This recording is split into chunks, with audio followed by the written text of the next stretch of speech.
सोचा है कि कांग्रेस के किसी मेंबर को काला पानी की सजा क्यों नहीं हुई? तो कांग्रेस तो ज्वाइन नहीं करेंगे।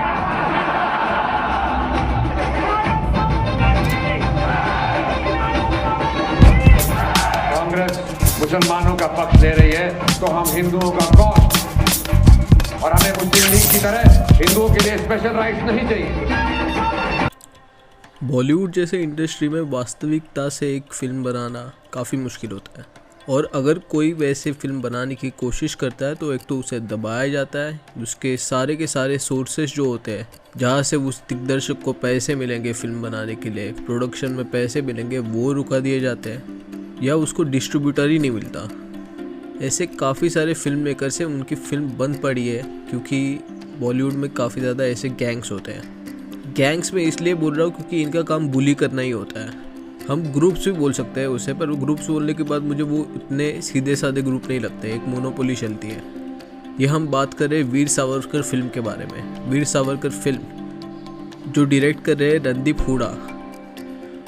आप सोच रहे होंगे कि ये फिल्म रणदीप हुडा पे कैसे गई, ये तो महेश मांजरेकर डायरेक्ट कर रहे थे, अचानक से डायरेक्टर कैसे चेंज हो गया, अचानक से ये फिल्म इतने लेट क्यों रिलीज़ हो रही है, सब कुछ इतना डिलेड क्यों हो रहा है, इसके बारे में बात करेंगे। वीर सावरकर का जो पहला ट्रेलर आया था तब सभी एक्साइटेड थे, मैं भी उतना ही एक्साइटेड था, क्योंकि वीर सावरकर के बारे में जितना एज अ महाराष्ट्रियन मैंने सुना है, पढ़ा है, तब मुझे पता है कि ये बंदे के अंदर नेशनलिज्म कितना था। और सबसे मिसअंडरस्टूड बंदा किसी को बोला जाए ना तो उस वीर सावरकर को ही मैं मानता हूँ। उससे ज़्यादा शायद ही कोई होगा जिसे मिसअंडरस्टैंड किया है इतना हिस्ट्री में। तो वैसे एक बंदे पे एक लेफ्ट साइड की पूरी बॉलीवुड की इंडस्ट्री में जो मोनोपोली चलती है, उसमें जाके आप एक फिल्म बनाओ जो कि वो एक लेफ्टिस्ट बंदे के ऊपर ही है, पर उसको राइट विंग ज़्यादा डिवोट करते हैं, तो कैसे करें। रणदीप हुडा ने फिल्म के लिए हाँ बोला, कॉन्सेप्ट था महेश मांजरेकर का, महेश मांजरेकर को बनाना था फिल्म, पर फिल्म जैसे बन रही थी, जैसे महेश मांजरेकर ने रणदीप हुडा को साइन किया था, रणदीप हुडा उतना ही जाके पढ़ने लगे वीर सावरकर को, और महेश मांजरेकर को वो पसंद नहीं आ रहा था। महेश मांजरेकर बोल रहे थे जितना मैं तुम्हें कंटेंट दे रहा हूँ उतना ही तुम पढ़ो और उतना ही जाके परफॉर्म करो, एज ए डायरेक्टर मैं जो चाहता हूँ वो तुम करो। रणदीप हुडा ने बोला नहीं, एज ए एक्टर मुझे प्रिपेयर होना है तो मुझे करना पड़ेगा। महेश मांजरेकर ने वेट लूजिंग तक समझ लिया कि अमेजिंग ट्रांसफॉर्मेशन एंड एवरीथिंग, पर महेश मांजरेकर को ये चीज़ खटक रही थी कि ये बहुत डीपली पढ़ रहा है वीर सावरकर को और वो अफेक्ट कर रहा है उसे।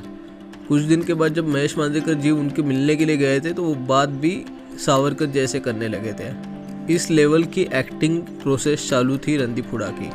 तो एक्टिंग प्रोसेस क्या होता है? एक्टिंग प्रोसेस वो होता है जिस प्रोसेस में एक्टर अपने आप को उस कैरेक्टर के अंदर डाल देता है। वो कैरेक्टर अपने अंदर कैसे वो एक बोलते हैं ना स्टेबलाइज करता है अपने अंदर, और वो जब वो एक्टिंग करता है वो एक्टिंग नहीं होती, वो रियलिटी होती है उसकी, but based on the process होती है। महेश मांजरेकर को वो खटक रहा था बार बार रणदीप हुडा का इन्वॉल्वमेंट।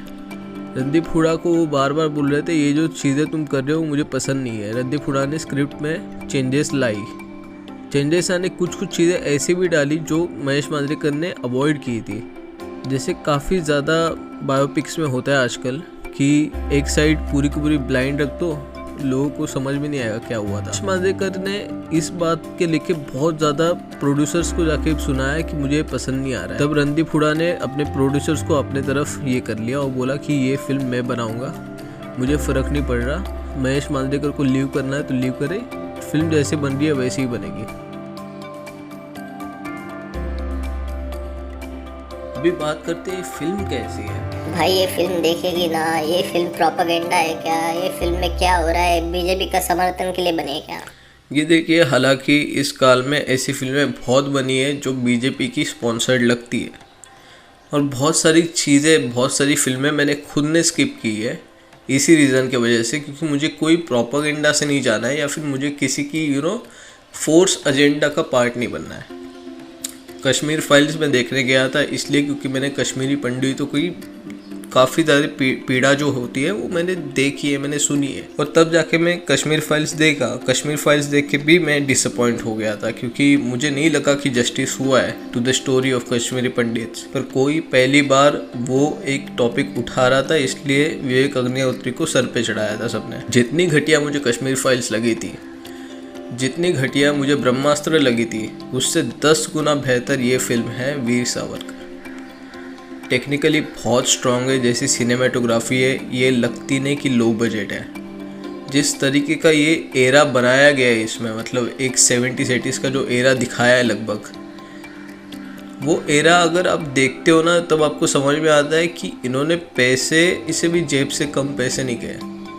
इसमें जो मिला रणदीप हुड्डा ने निकाल के डाल दिया है सीधा। जिस तरीके का प्रोडक्शन है उसमें समझ में आता है कि भाई ने किसी चीज़ पे भी कॉम्प्रोमाइज़ नहीं किया। कहीं के मुझे एक चीज़ का बड़ा ये होता है कि स्क्रीन प्ले में थोड़ी गलती है, माइनर मिस्टेक है, मुझे ऐसा लगता है। और वो भी भाई जो पहली बार फिल्म डायरेक्ट कर रहा है उसको होगी। वो माइनर मिस्टेक मुझे लगता है काफ़ी ज़्यादा ऑडियंस इसको नहीं दिखेगी। जो फिल्म मेकिंग में है वो उनको शायद दिख जाएगी, ईजीली दिख जाएगी, पर जो ऑडियंस है जो मूवी सिर्फ देखना चाहती है काइंड ऑफ इंफॉर्मेशन या एंटरटेनमेंट के लिए, उन्हें नहीं दिखाएगी। और उसी मिस्टेक के कारण, उसी स्क्रीन प्ले के मिस्टेक के कारण फिल्म इतनी लंबी होती है। अफसोस की बात है कि वीर सावरकर का जो कंटेंट इंटरनेट पे अभी अवेलेबल है ज़्यादा प्रोपोगेटेड है लेफ़्ट विंग की तरफ से, क्योंकि कोई भी नहीं चाहता वीर सावरकर को पढ़े। अगर वीर सावरकर को पढ़ लिया वो दूसरे दिन गांधी को गाली देने लगे। गांधी के योगदान को कोई मानेगा ही नहीं अगर वीर सावरकर को पढ़ेगा। ये फिल्म देखोगे तो गांधी और नेहरू कितने बड़े मजाक थे ये पता चलेगा आपको। फिल्म अब कैसे भी करके जाके देखिए। नहीं पड़ता आपकी कौन सी मीटिंग है, आपका कौन सी जगह पे आप बिजी हो, कहाँ पे हो, किस राज्य में हो, आपको दूसरे स्टेट तक पे जाना पड़े ये फिल्म देखने के लिए तो देख लीजिए। ये फिल्म में काफ़ी ज़्यादा विरोध हो सकता है, काट हो सकती है, उससे पहले जाके देख लीजिए। शायद इसे OTT प्लेटफॉर्म ना मिले, और अगर मिल भी जाए तो इसमें इतने ज़्यादा कट्स होंगे कि आपको फिल्म बची हुई मिलेगी ही नहीं। ऐसी की तैसी अगर देखनी है तो थिएटर में जाओ, चुपचाप देखो। रणदीप हुड्डा की एक्टिंग ऑस्कर विनिंग लेवल की है। अनफॉर्चुनेटली ऑस्कर्स में भी पॉलिटिक्स होता है तो शायद उन्हें वहाँ पे कुछ मिलेगा नहीं, पर अगर इन्हें नेशनल अवार्ड नहीं मिला ये सबसे बड़ी ज्यादती होगी। मतलब इतनी बड़ी ज्यादती मैं बता नहीं सकता उन्हें अगर नेशनल अवार्ड नहीं मिला तो। जय हिंद, जय भारत, वंदे मातरम।